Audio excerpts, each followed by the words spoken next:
Bonjour à tous, voici le début du chapitre 4 du cours de Chim 201, les effets électroniques. Au cours du screencast numéro 6, nous verrons les liaisons polarisées et les effets électroniques qui en découlent. Un petit rappel sur l'électronégativité des éléments, qui est donnée ici dans un tableau avec des valeurs d'électronégativité selon Pauling. L'électronégativité mesure la capacité qu'un atome a à attirer la densité électronique à lui, avec une évolution des électronégativités dans le tableau périodique qui croît vers la droite et vers le haut. Ainsi, lorsque des atomes très électronégatifs vont être associés à des atomes moins électronégatifs, les répartitions des électrons de valence vont faire apparaître une polarisation. Liaison polarisée, la liaison ionique est une liaison polarisée par définition puisqu'elle voit l'association d'un anion X- et d'un cation M+, M étant un élément très électropositif et X un élément très électronégatif.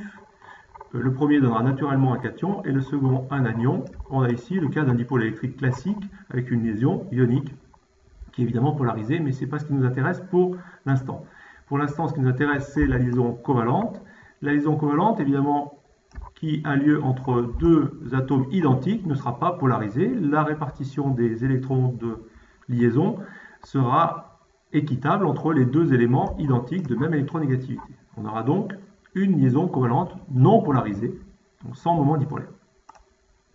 Exemple de liaison ionique Na+ et L-, les sels de façon générale, et une molécule apolaire dans laquelle par exemple deux atomes de brome sont liés, la molécule de dibrome.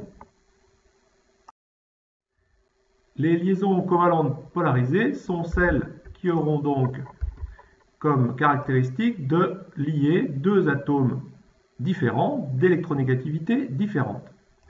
Ainsi, si l'élément X a une électronégativité plus forte que l'élément Y, dans la liaison covalente, X sera affecté d'une charge delta- et Y affecté d'une charge delta+, ce qui manifestera la dissymétrie de la répartition des électrons de liaison en faveur d'une plus grande densité électronique sur l'élément le plus électronégatif.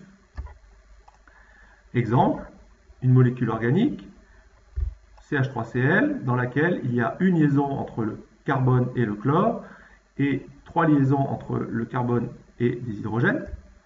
Les éléments d'électronégativité différentes sont le chlore et le carbone, qui donnent une différence d'électronégativité la plus importante, l'électronégativité de l'hydrogène étant assez voisine de celle du carbone. Dans un premier temps, nous négligerons la polarisation de la liaison CH. La polarisation la plus forte sera celle de la liaison CCl.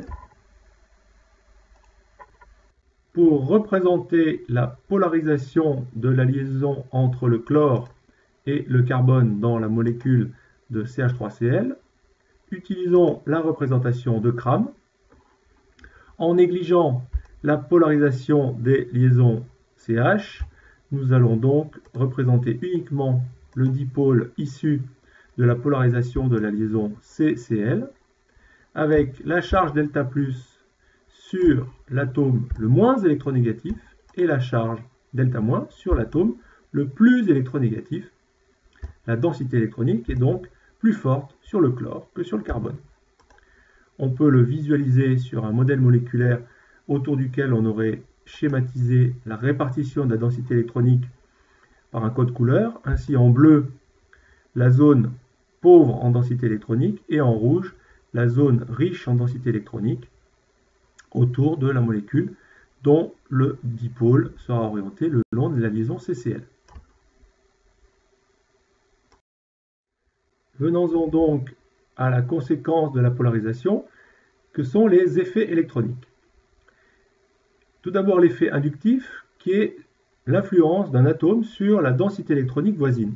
En reprenant l'exemple du chlore tout à l'heure, qui est plus électronégatif que le carbone, avec une polarisation delta+ et delta- étant sur le chlore, on pourra dire que le chlore est un élément qui a un effet sur son voisinage, et on appellera cet effet un effet inductif attracteur, puisqu'il attire la densité électronique à lui, et donc crée ce fameux dipôle.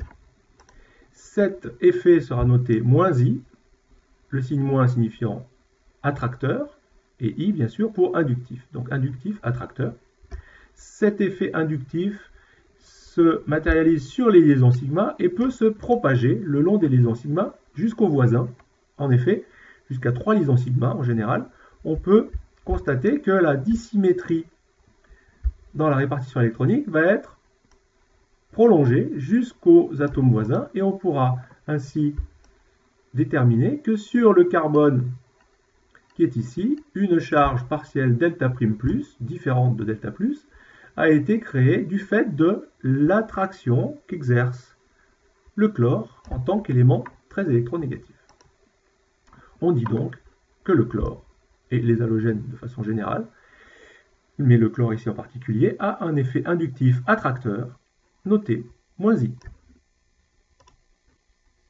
Étudions maintenant le cas de la polarisation de la liaison CH, cas que nous avons négligé tout à l'heure, mais qui est très important car les liaisons CH sont très présentes dans les hydrocarbures. On sait que l'électronégativité du carbone est voisine de celle de l'hydrogène, mais quand même, elle lui est supérieure, 2,5 pour 2,1.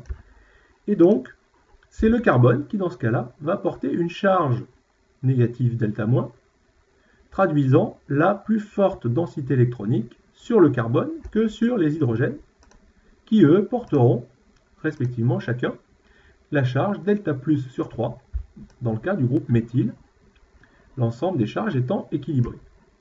On dira donc que le groupe méthyle, CH3, est un groupe qui va proposer une densité forte d'électrons au niveau du carbone, donc ce sera un groupe inductif donneur cette fois-ci, noté +i, plus pour donneur et i pour inductif, donc un groupe inductif donneur. On peut remarquer que le groupe CH2 qui est à côté donc subit un effet +i de la part du méthyle, mais lui-même va proposer aussi un effet à un voisin qui serait situé ici, et un effet qui sera exactement le même puisque CH2 a les mêmes caractéristiques que CH3 au niveau de la polarisation de la liaison CH. Donc de façon générale, on dira que les alkyles, les éthyles, les méthyles, les propyles, etc., ont des effets inductifs donneurs, notés +i.